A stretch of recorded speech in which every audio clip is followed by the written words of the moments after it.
Hey everybody, welcome back to the channel. Now in today's video, I thought it'd be cool to go over some of the things that I'm doing to get in shape or stay in shape as I prepare for elk season, which is a little less than a month and a half away for me.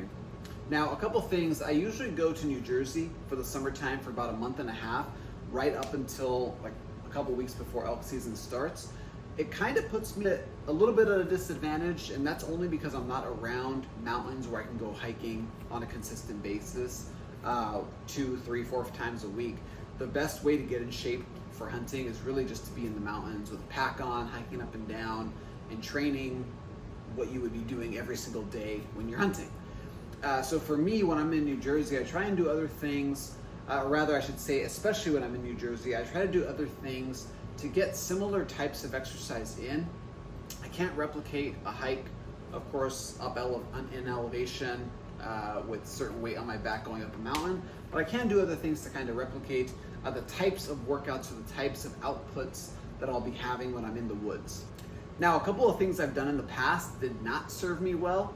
I'll take you back 3 summers ago when I was going on my first elk hunt in Colorado. I was going to be at 10,000 feet.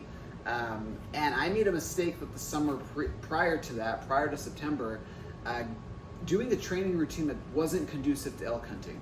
I did a lot of heavy weight. I was like maxing out on deadlifts and squats and bench press and overhead press. I was doing a lot of max lifts, and I thought like, oh, I gotta be really strong because if I kill an elk, I'm gonna have to carry that thing out of the mountain. So I better be really strong to prepare for that. Well, long story short, I didn't kill an elk that year. I didn't have to carry anything, but what I did do is hike up and down miles and miles and miles of really high elevation, and I was just gassed all the time. I didn't get elevation sickness, but I really got my butt kicked from a cardio standpoint. The workouts that I did leading up to it, again, heavy max weight type stuff where I was just, putting on a lot of, putting on muscle, which was great. I was getting really heavy and dense. I think I started that season around 205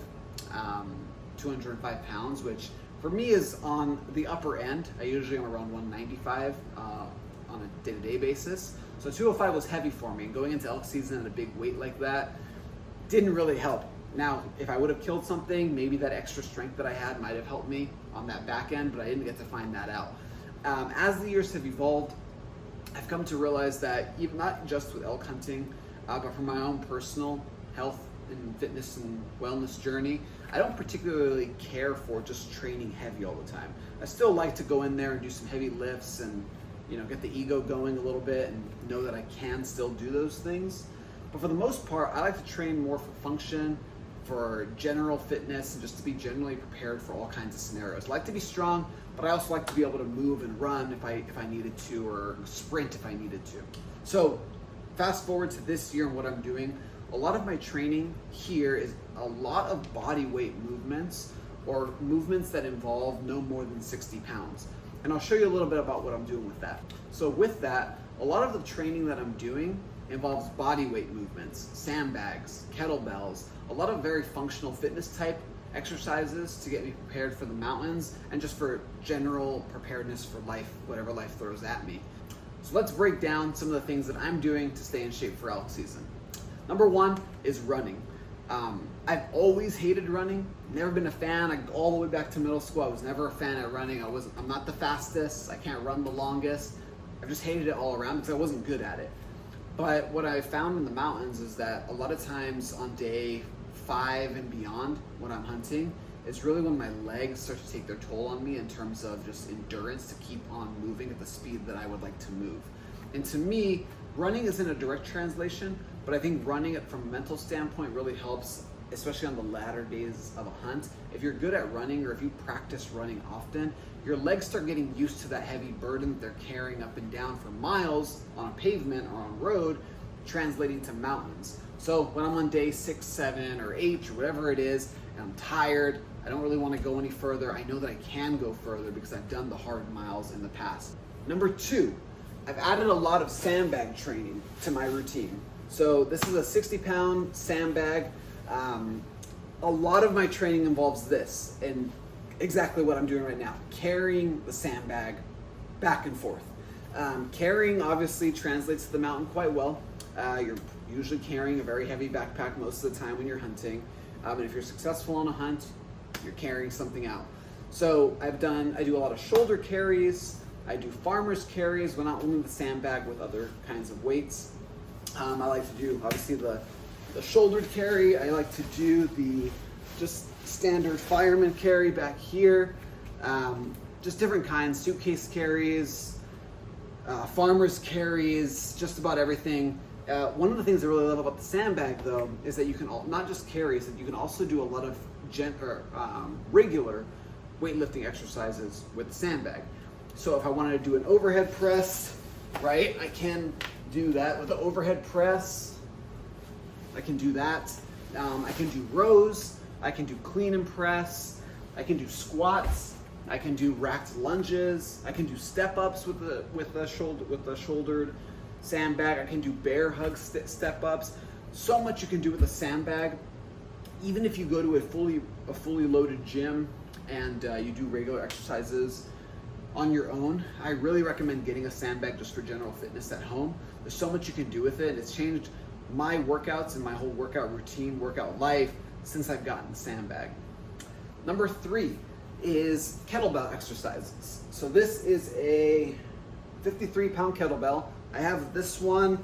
I have a 25-pounder and I have a 35-pounder. And kind of like the sandbag, I found that adding kettlebell exercises in has changed just about everything when it comes to my fitness. I've always liked the combination of cardio-based plus strength training. So with kettlebells, I'm really able to kind of mix them both in and still feel like I'm getting that more, weightlifting style workouts. With the kettlebells, I'll do things like uneven farmer's walks, meaning I'll have like a 53-pounder and a 25-pound on the other side. I'll walk up and down my yard or here up the street. I'll do a lot of any of the carries that I described with the sandbag. You can also do with kettlebells. You can do racked carries. You can do overhead carries, which I really like doing. And of course, all of the general weightlifting movements you can do with dumbbells or barbells. You can easily replicate those with the kettlebell and get different value because of the way the weight is distributed or carried with the kettlebell. And one of the other things I really love about the kettlebell, I'll kind of demonstrate shortly. With the kettlebell, you're able to do rotational movements. You can't usually do that, or at least do that well, with dumbbells or with barbells, but you can do it with kettlebells. So for example, I've really liked doing some kettlebell swings to the sides. So they kind of look like this. So you hold the rack and you go into a swinging motion, but then you go sideways, just like that. Really works the obliques, really works your core, really works your arms and your shoulders and your back, just about everything, because it's forcing your body to do things that are natural movements that you just don't do in a normal exercise routine with barbells or dumbbells for that matter. So I really love doing rotational type movements. Another one was like an around the world while you're on your knees with the kettlebell. It forces your body to really brace itself, which is important when you're hunting, you have a heavy pack on, or you have a heavy pack with an animal in the back and you're trying to carry it out. Being able to stabilize your body in side-to-side movements or rotational movements becomes very important. And number 4, of course, bodyweight movements. Nothing like a good bodyweight movement, a good push-up or pull-up, or bodyweight lunges and bodyweight squats. Typically, I try and do 100 to 200 of those per day. That's what I'm doing either in the morning or in the evening, or sometimes throughout the day. I really like doing that, where you break up, like each hour you'll do 25 to 30 of whatever exercise it is. For me, typically it's been a lot of push-ups, it's been a lot of Bulgarian lunges, and bodyweight squats. For me personally, I favor the lunges a little more than bodyweight squats. And that's just because in the mountains, typically you're doing a lot on one leg. So for example, when you're climbing up a mountain, you have to stabilize with the one leg while the other is dragging. You're not doing a whole lot with 2 feet firmly planted in the ground and squatting. So I really try and work on that balance aspect of single leg exercises like the Bulgarian split squat. And that's had a lot of value for me now and last season as well, to protect myself against any kind of injuries. And those are the 4 things that I'm doing this year, different from the years prior, to be able to up my fitness for this coming elk season.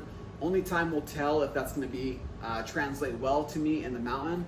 I do have the added benefit of hiking around a couple national parks in late August, so I'll be able to kind of train myself and get that elevation fitness that I'm missing right now in New Jersey. So I have that working in my favor as well. I would love to hear how you all are staying in shape or getting ready for elk season or your hunting season's coming up. I'm always a fitness junkie, so anything I can learn from y'all, I'd love to hear it. Until next time, I hope you guys like this video. Like, comment, subscribe, do all those things, and I'll see you next time.